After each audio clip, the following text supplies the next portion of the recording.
स्वदेश शख्सियत में आपका स्वागत है। मैं हूं अरविंद चौहान। आज हमारे साथ हैं 2012 बैच के भारतीय प्रशासनिक सेवा के अधिकारी संतोष वर्मा जी। पिछले कुछ महीनों से मध्य प्रदेश में संतोष वर्मा साहब की बड़ी गूंज है। कुछ बयानों को लेकर हमारे सामने हैं और आज आपसे रूबरू करवाते हैं उनकी शख्सियत के बारे में। स्वदेश न्यूज के माध्यम से सर आपका बहुत बहुत स्वागत हमारे चैनल में। धन्यवाद अरविंद जी। सर कैसे देखते हैं, एक बयान ने आपको पूरे रातों रात पूरे देश में फेमस कर दिया है? मेरे हिसाब से ये सोचने समझने वालों के ऊपर निर्भर करता है।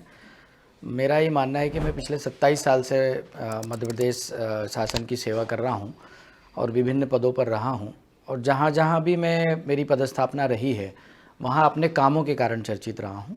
ये एक अलग बात है कि पिछले 2 महीने से हमारे अजाक्स के प्रांतीय सम्मेलन में दिए गए वक्तव्य के कारण और उसका जो गलत तरीके से मतलब निकाला जा रहा है उसके कारण लोगों ने इसको चर्चा में बना दिया है। अदरवाइज़ मैं शुरू से अपने कामों के कारण चर्चा में रहा हूँ। सवाल यह है कि एक तरफ आपके बयान के बाद सवर्ण समुदाय आपको जबरदस्त घेरने की कोशिश कर रहा है, ऐसा क्यों?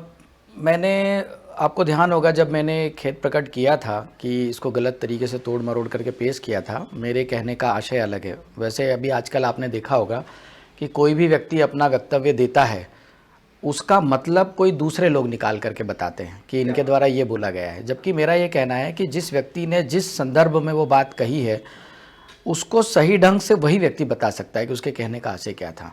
तो सबसे पहली बात तो ये जो गलत परंपरा चल गई है इसको हमको दूर करना पड़ेगा। दूसरा मेरा ये कहना है कि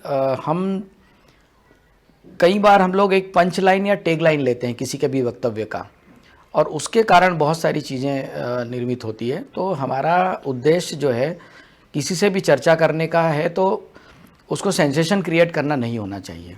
अगर आप एक स्पॉन्टेनियसली कोई बात बोली और उसका एक टैग लाइन एक पंच लाइन निकाल करके आपने उसका कोई मतलब समझाने की कोशिश करी तो उससे उस व्यक्ति के व्यक्तित्व के बारे में हम बहुत ज़्यादा जानकारी नहीं प्राप्त कर सकते हैं। इसके बाद फिर आपके खिलाफ बहुत सारी साजिश रची गई कि आपके कूट रचित दस्तावेज हैं, बड़े सारा मीडिया में आया और फिर जहां आप थे ये बराबर आरोप प्रत्यारोप का दौर अभी तक जारी है। शायद पारिवारिक कलेश भी घर में हुए होंगे निश्चित तौर पर, सामाजिक तो इससे काफ़ी तकलीफ हुई होगी। देखिए आपने देखा होगा कि 23 नवंबर को हमारा सम्मेलन हुआ था और 23 तारीख से लेकर के 24 और 25 2 दिन तक कोई कंट्रोवर्सी क्रिएट नहीं हुई थी। अच्छा।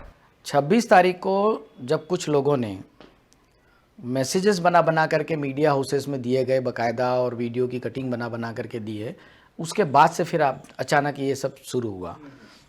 थोड़े समय तो मुझे भी लगा कि यार मैंने ऐसा क्या गलत बोल दिया, मैं भी तो सुनूं उसको। कई बार मन में होता है कि हो सकता है गलती हुई, ह्यूमन एरर तो नहीं भूल गया। फिर मैंने वापस उसको सब सुना, तब फिर पता चला और कुछ लोगों ने मीडिया वालों ने मुझे बताया कि सर ये इस तरीके की जो खबरें हैं वो हमारे पास बन करके आई। बाकायदा उन्होंने मैसेजेस दिखाए उनके जिन लोगों ने किया, और फिर बाद में क्लियर भी हो गया, कुछ लोग एक्सपोज भी हो गए कि साहब ये आपने देखा होगा कि एक पैरेलल अजाक्स संगठन बनाने की मैं उसका ही सवाल आपसे पूछने वाला था। अजाक्स संगठन बनाने की कोशिश की गई, जबकि कंसोटिया सर उस समय तक बने हुए थे, अपने पद पर थे। उनका पद जो है 2026 तक था। बावजूद उसके उन्होंने चूँकि सेवानिवृत्त हो गए थे तो उनकी ये इच्छा थी कि सेवानिवृत्ति के बाद में इस पद पर नहीं रहना चाहता हूँ और समाज सेवा मेरी जारी रहेगी और इस संगठन से भी मैं प्रत्यक्ष रूप से जुड़ा रहूँगा। तो उन्होंने अपने इस्तीफे की पेशकश की और इस्तीफे का पेशकश करने के बाद उनका ये था कि कोई भी एक IAS ऑफिसर जो इस संगठन में स्वेच्छा से अपनी सेवाएं देना चाहता है वो बने। चूँकि मैं पूर्व से भी परिचित था, कंसोटिया सर मेरे कलेक्टर भी रहे और कमिश्नर भी रहे और इतनी बड़ी संख्या में सारी कार्यकारिणी आई थी, तो जो स्वाभाविक है कि जो फर्जी तौर पर बने हुए लोग हैं उनको ये लगा कि अब हमारी जो है चीज़ें बाहर निकल आएगी और हमें लोगों को पता चल जाएगा कि कंसोटिया सर ने तो आज इस्तीफ़ा दिया तो फिर हम लोग 2 साल पहले कैसे अध्यक्ष बन गए। तो उन सब चीज़ों के कारण उनको लगा और उन्होंने फिर उन भाषणों में से छोटे छोटे टुकड़े निकाल करके देना शुरू करे, मीम्स बना करके देना शुरू करे। तो केवल उन्होंने 2 टैगलाइन निकाल करके छापी, पहले कुछ प्रिंट मीडिया ने छापी और फिर उसके बाद उन्होंने पूरी तरीके से उसको मेरे खिलाफ दुष्प्रचारित किया गया।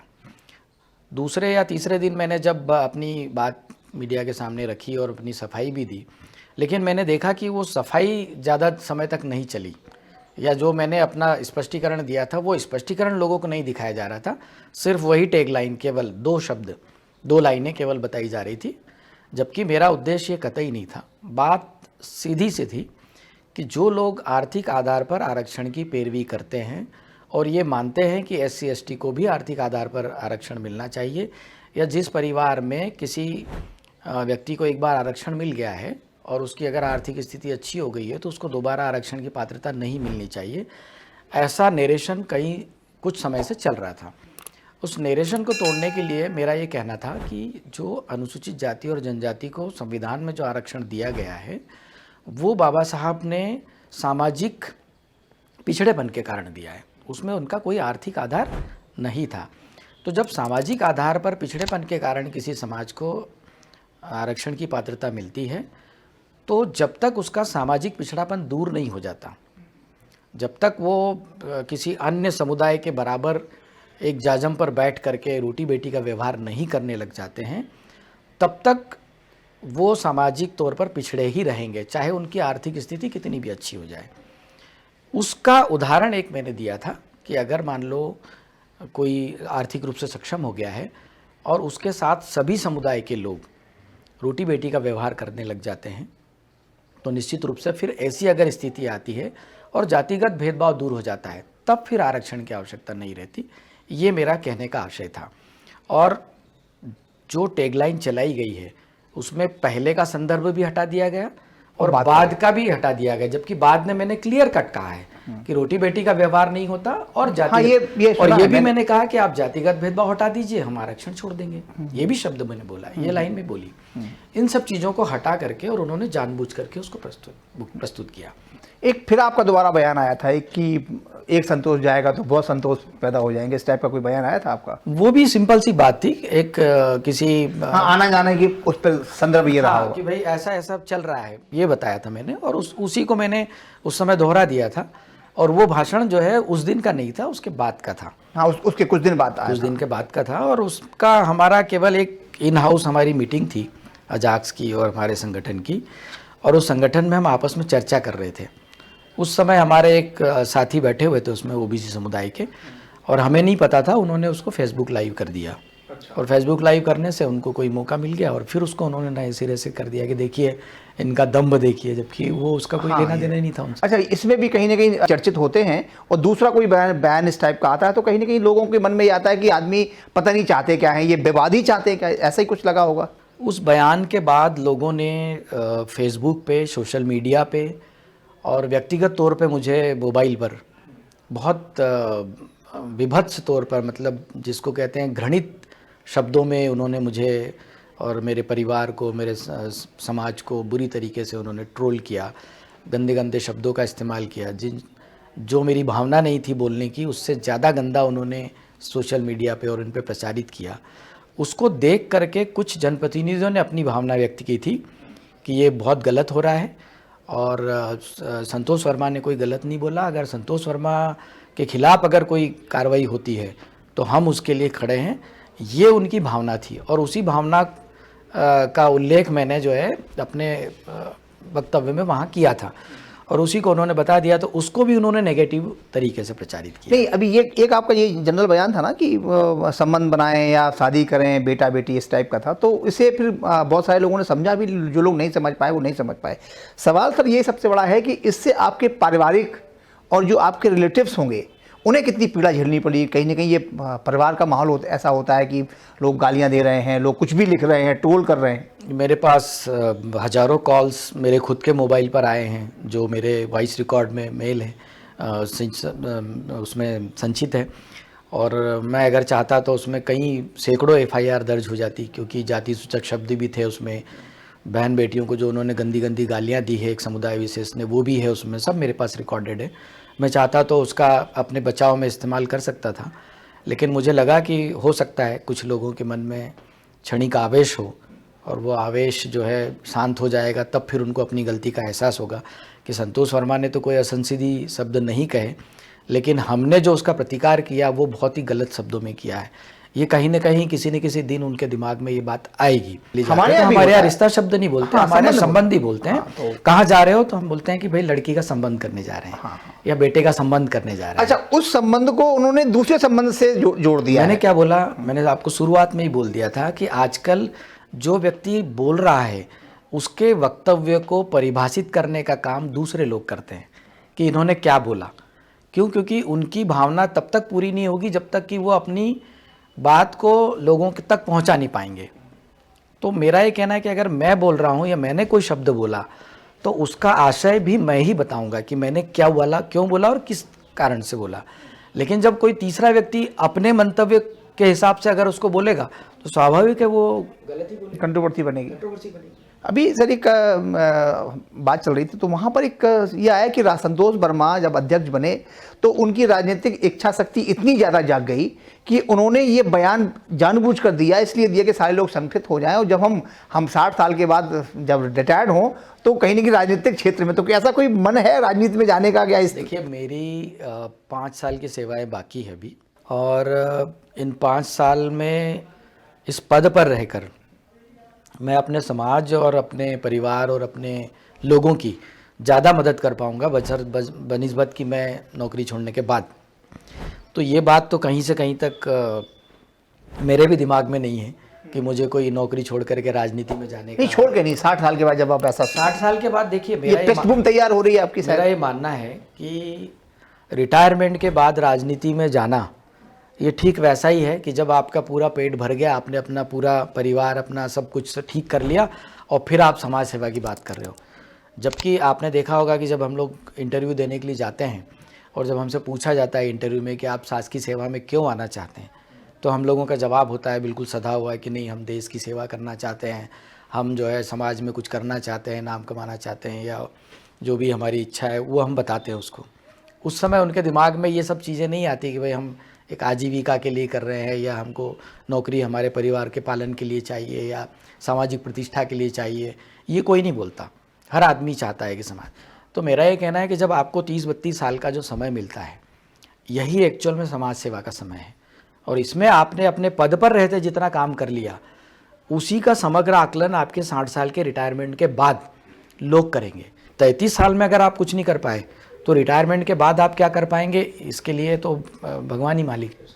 जब से आप अजाक से अध्यक्ष बने हैं तो निश्चित तौर पर जो दूसरे समाज के लोग हैं, क्योंकि आप उस पद पे हैं जहां निर्णायक भूमिका में होते हैं, एक आईएएस सबसे सर्वोच्च पद होता है, और जब तो कहीं ना कहीं आप ये भी आरोप होंगे कि आप कहीं ना कहीं सवर्णों को दरकिनार करेंगे और जो दलित शोषित वर्ग है या उस जाति के लोग हैं उनका समर्थन करेंगे इस टाइप। मैंने इसीलिए आपको बोला कि अगर मेरे पिछले 27 साल के पूरे कार्यकाल को अगर आप समग्र रूप से देखेंगे तो कहीं पर भी ऐसी कोई एक सिंगल कंट्रोवर्सी नहीं आई है, क्योंकि हमें कभी ऐसा मौका ही नहीं मिला। हम लोग जहाँ भी रहे वहाँ समाज के लिए काम किया। जैसे मैं बता रहा था कि कंसोटिया सर मेरे कलेक्टर भी रहे। जब ये मेरे कलेक्टर रहे तो उस समय शासन के पास बहुत सारी योजनाओं में, जैसे जन भागीदारी योजना उस समय थी ही नहीं, और 100% जन भागीदारी होती थी उस समय, मतलब उसमें शासन का मैचिंग ग्रांट नहीं मिलता था। तो आपको आश्चर्य होगा कि राजगढ़ जैसे ज़िले में हम लोगों ने बहुत सारे तालाब, stop dam, colleges, school buildings, ये सारे स्कूल, ये सब बनाए हम लोगों ने जन भागीदारी से और 100% जन भागीदारी। आप कल्पना करिए कि 1 करोड़ रुपए का कॉलेज बिल्डिंग बिना किसी सरकारी मदद के हम लोगों ने सिर्फ 6.5 महीने के अंदर बना करके दिया बच्चों को। वहाँ के एक छोटे से प्राइमरी स्कूल की बिल्डिंग में उनका कॉलेज लगता था, और मुझे उन्होंने बुलाया अपने एनुअल फंक्शन में। तो जब एनुअल फंक्शन में उन्होंने मुझे बुलाया तो कुछ बच्चों की आदत होती है कुछ चिल्ला चोट करना इस तरीके से, तो मुझे बड़ा अच्छा लगा, मतलब ख़राब लगा कि एक छोटा सा कॉलेज है और एक एसडीएम के नाते मैं यहाँ चीफ गेस्ट के लिए आया हूँ और बच्चे जो है बिल्कुल ऐसे ही थोड़ी बहुत उद्दंडता कर रहे हैं, अनियंत्रित है। तो मैंने उनको बोला कि जिस कॉलेज में आप पढ़ रहे हो इस तरीके के जो बिल्डिंग है ये हमारे कॉलेज के बाथरूम हुआ करते थे, और मैंने कहा इन कॉलेज में पढ़ने के बाद आप इस तरीके की अगर उद्दंडता कर रहे हो तो मैंने कहा ये बड़ा दुखा वाला काम है। मैंने कहा आपके परिवार के लोग, समाज के लोग या जो भी है आपको ये व्यवस्थाएं नहीं दे पाए, तो तो मैं आपको ये विश्वास दिलाता हूँ कि आपका जो अगला सत्र है वो आपका नई बिल्डिंग में होगा।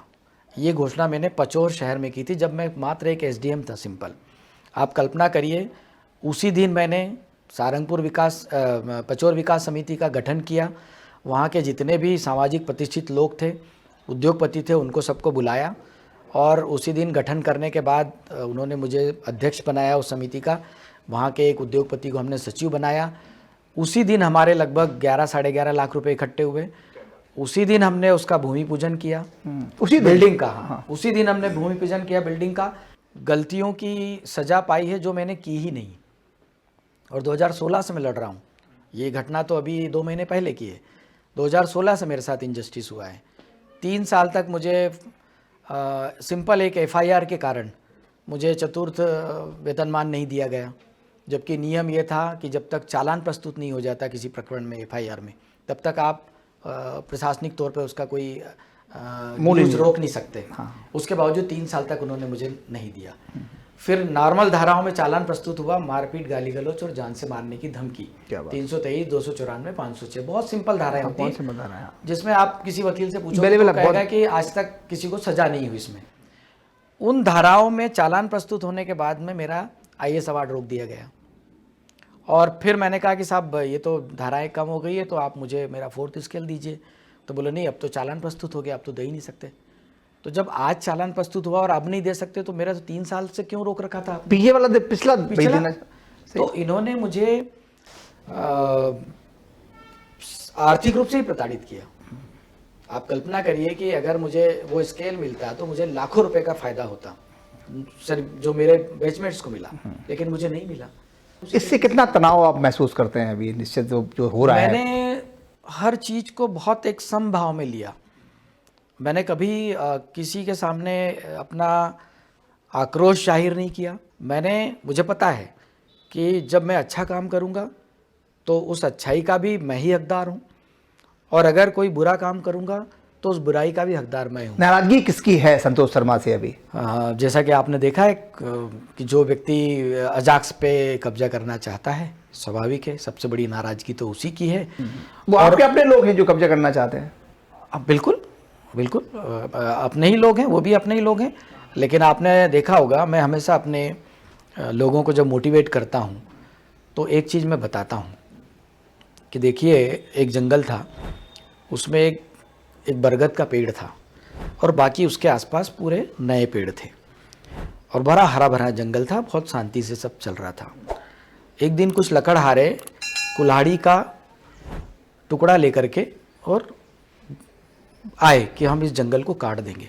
सारे जंगल के जो पेड़ पौधे थे वो डर गए और उन्होंने अपनी बात बरगद से रखी। तो बरगद ने उनको समझा करके कहा कि देखिए, ये लोग जो आए हैं और ये जो कुल्हाड़ी लेकर के आए हैं, लोहे का टुकड़ा, ये आपका कुछ नहीं बिगाड़ पाएंगे। क्या बात है? जब तक कि आप में से कोई लकड़ी उसके कुल्हाड़ी का डांड नहीं बनेगा, तब तक आपका कोई उसका सहयोग नहीं करेगा। तो यही मेरा ये कहना है कि जब तक हमारा ही कोई व्यक्ति हमारे ही नुकसान के लिए आगे नहीं आएगा, तब तक हमारे समाज का कोई कुछ बिगाड़ नहीं सकता, हमारी समाज की एकता को कोई बिगाड़ नहीं सकता। तो लेकिन फूट तो पड़ रही है आपके अजाक्स में, कहीं ना कहीं लोग अब भ्रम की स्थिति में हैं कि कहाँ जाएं। देखिए, अभी तक तो ऐसी कोई परिचर्चा सार्वजनिक तौर पे प्रारंभ नहीं हुई है, क्योंकि उसका कारण है कि जो परसों का जो हमारा कार्यक्रम था, उस कार्यक्रम में आपने अच्छे से देखा होगा कि लोगों का रुझान किस तरह है। नहीं, अभी अब यहाँ पे ओबीसी एसटी का संगठन हुआ था, वो अब सम्मेलन हुआ था, उसमें कहा जा रहा था कि संतोष वर्मा का ये शक्ति प्रदर्शन है। बजाय इसके आप सामाजिक संगठनों का शक्ति प्रदर्शन बोले तो ज़्यादा बेटर अच्छा होगा। अच्छा अच्छा, हाँ। बात सिर्फ इतनी सी है कि संतोष वर्मा नौकरी करेगा या नहीं करेगा, ये कौन डिसाइड करेगा? ये किसको डिसाइड करना चाहिए? कार्यपालिका का डिसीजन कभी भी बहुमत के आधार पर नहीं होता। हाँ। ये विधायिका में होता है, फैक्ट के आधार पर। ये विधायिका में होता है। कार्यपालिका का जो निर्णय है वो गुण दोषों के आधार पर होता है। संतोष वर्मा गलत है या नहीं है, इसका निर्णय बहुमत नहीं करेगा, इसका निर्णय जो है वो पूरे घटनाक्रम के बारे में सवर्णों से क्या कहना चाहते हैं? यहाँ पे आजाद की जो दूसरा संगठन है जो नहा धो के आपके साथ आपका पद लेना चाहता है या संगठन छीनना चाहता है, क्या देखिए, कहना चाहते हैं? संगठन का जो उद्देश्य है वो हमारे कर्मचारियों के, हमारे समाज के उत्थान का उद्देश्य है और ये एक पवित्र उद्देश्य है। अगर इसी उद्देश्य से वो भी काम कर रहे हैं तो वो आए हमारे साथ आकर के काम करें, मिल के किया जा सकता है। मिल करके काम करें, क्योंकि उद्देश्य हमारा भी वही है और अगर आपका भी वही उद्देश्य है तो फिर उद्देश्य में कॉन्फ्लिक्ट ऑफ इंटरेस्ट तो है ही नहीं। तो जब कॉन्फ्लिक्ट ऑफ इंटरेस्ट नहीं है तो फिर आप आइए हमारे साथ, बैठिए, काम करिए। आप भी आइए कि साहब हम भी इसमें योगदान देना चाहते हैं, तन मन धन से योगदान देना चाहते हैं, आप आइए, आपका स्वागत है, वेलकम कर रहे हैं। आप भी हमारे ही आदमी हैं, कोई दिक्कत नहीं। सवर्णों से या और लोगों से क्या कहना चाहते हैं कि भाव क्या थे, क्या हुआ एक आखिरी, क्योंकि ये बिल्कुल पिछले समय से जो नरेशन चला आ रहा है, हर आदमी चाहता है कि हमारा राष्ट्र मजबूत हो, हमारा सनातन मजबूत हो, है ना। मैं भी अभी तक सनातन धर्म को ही मान रहा हूँ और मेरे भी जब हम लोग अपना बायोडाटा भरते हैं तो हम उसमें हिंदू धर्म में ही लिखते हैं। हालांकि हमारे आदिवासी का कोई धर्म नहीं होता। अभी एक नई चीज़ भी चल रही है कि हम लोग चूँकि मूल निवासी हैं और हमारा जो धर्म है वो आदिवासी धर्म है। हम लोग प्रकृति के पूजक हैं, हम लोग मूर्ति पूजक कभी नहीं रहे। प्रकृति के जितने भी लोग हैं वो सब हमारी पूजा के पात्र होते हैं। हम हमारे पूर्वजों को पूजते हैं, हम हमारे माता पिता को पूजते हैं, पेड़ पौधों को पूजते हैं, सूर्य चंद्रमा को पूजते हैं। तो हमारा धर्म एक्चुअल में आदिवासी धर्म है। लेकिन जो हमारे पिताजी और हमको जो भी विरासत में हमको मिला उसके कारण नाते हम भी सनातन धर्म को मानते हैं और उसी की पूजा पाठ सब हम लोग करते हैं। उसमें किसी भी प्रकार का कोई दुराव छिपाव उसमें नहीं है। तो मेरा ये कहना है कि अगर हिंदू एक समान है या हिंदुस्तान में रहने वाला हर एक आदमी एक जैसा है, एक समान है, सबको संविधान में बाबा साहब ने एक जैसा अधिकार दिया है, व्यक्तिगत स्वतंत्रता का अधिकार दिया है, धार्मिक स्वतंत्रता का अधिकार दिया है, अभिव्यक्ति की स्वतंत्रता का अधिकार दिया है, और अगर हम सब एक हैं तो फिर भेदभाव किस बात का? आप जाति खत्म कर दीजिए, आप भेदभाव खत्म कर दीजिए। जाति खत्म कहाँ करने दे रहे हैं आप लोग? तो मैं वही बोल रहा हूँ ना कि हम जाति के आक्रामक हो जाते हैं सरकार के ऊपर जब वो जाति खत्म करने की बात करते हैं। हम यही तो बोल रहे हैं, आप जाति खत्म करने की बात नहीं कर रहे हैं ना, आप आरक्षण खत्म करने की बात कर रहे हैं। और हम ये कह रहे हैं कि आप जातिगत भेदभाव खत्म कर दीजिए, आरक्षण खत्म हो जाएगा, लिखना बंद कर दीजिए ना उसमें सामान्य हिंदू बैकवर्ड, अपने आप खत्म हो जाएगा। मैं वही बोल रहा हूँ कि मैंने कल परसों भी अपनी बात में यही कहा कि जिस दिन एक व्यक्ति को एक रोटी मिलना लग जाएगी, मिलना शुरू हो जाएगी, उस दिन किस बात की लड़ाई? लड़ाई किस बात की हो रही है? यही तो हो रही है ना कि अधिकार नहीं मिल रहे हैं। तो जब अगर एक व्यक्ति को एक रोटी मिल जाएगी तो किसी को जरूरत ही नहीं पड़ेगी। अधिकार की बात आप देखिए, ओबीसी हमारे प्रधानमंत्री हैं, एसटी हमारी राष्ट्रपति हैं, इसके पहले एससी हमारे राष्ट्रपति थे, पूर्व जस्टिस गवई साहब एससी थे। तो सामाजिक समरसता की बात तो बराबर हो ही रही है, वो वही सब कुछ चल रहा है। वही बात मैंने भी करी। फिर विवाद कहाँ है? मैं वही तो बोलना चाहता हूँ कि विवाद कहाँ है। यही प्रश्न तो हमको पूछना है। जातिगत भेदभाव मिटाने की बात आप भी कर रहे हो, जातिगत भेदभाव मिटाने की हम भी कर रहे हैं, और जब हम और आप मिलकर के एक ही बात कर रहे हैं, एक ही बात कर रहे हैं, तो फिर विवाद किस बात? नहीं, आप लोग अंबेडकर साहब की बात करते हैं, हम भी उनका सम्मान करते हैं। BN राव साहब की कभी बात नहीं की गई, राजेंद्र प्रसाद साहब की कभी बात नहीं की गई, ऐसा क्यों? ये बहुत ही क्या बोलना चाहिए, विचार का मुद्दा है, वैचारिक मुद्दा है ये। जिस दिन आप पूरा चीज़ों को समग्र भाव से देखेंगे, हमारा ये कहना है कि बाबा साहब अम्बेडकर को आप पिक्चर से क्यों हटाना चाहते हो? आप उनकी तस्वीरों को क्यों जलाना चाहते हो? आप ये क्यों साबित करना चाहते हैं कि बाबा साहब ने संविधान नहीं लिखा? ये साबित करके आप करना क्या चाहते हैं? जिस दिन आपको ये विचारिक तर्क जब आप खुद अपने आप से पूछोगे तो अपने आप पता चल जाएगा कि आखिर ये क्या हो रहा है। पता ही होगा, अंबेडकर साहब की मूर्ति लगा रहे थे लेकिन उन्हें लगने नहीं दी, विवाद हुआ, कह रहा था BN राव की लगाओ। तो ये कुछ सामाजिक लोग हैं, उनका दोनों भी लगा दो, क्या दिक्कत है? देखिए, ये मूर्ति लगाने का जो प्रस्ताव है ये तो माननीय हाईकोर्ट और प्रशासन को तय करना है। आपस में लड़ रहे हैं, प्रशासन और हाईकोर्ट को तय करना है। मेरा ये कहना है कि बाबा साहब अम्बेडकर की तस्वीर अगर हाईकोर्ट में नहीं लगेगी तो कहाँ लगनी चाहिए, है ना? ये सिंपल सी बात है। तो ये तो एक विवाद का कोई मुद्दा है ही नहीं है। मेरा ये कहना है कि इस विवाद को बनाया क्यों जा रहा है, उसके पीछे का कारण क्या है, ये पूरे समाज को समग्र भाव से समझना चाहिए। देखने के साथ समझना बहुत जरूरी है। और जिस दिन ये बात समझ में आ जाएगी उस दिन हमको सारी चीज़ें व्यवस्थित हो जाएगी, फिर किसी तरीके का कोई दुराव छिपाव रहेगा ही नहीं। समझने की जरूरत है बस। हमारे साथ थे IAS संतोष वर्मा साहब। सर आपका बहुत बहुत धन्यवाद।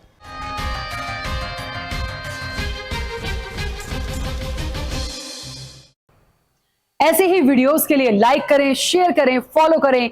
YouTube पर जाकर सब्सक्राइब कर बेल आइकन दबाना ना भूलें और ताजा अपडेट्स के लिए SwadeshLive.com पर जरूर जाएं।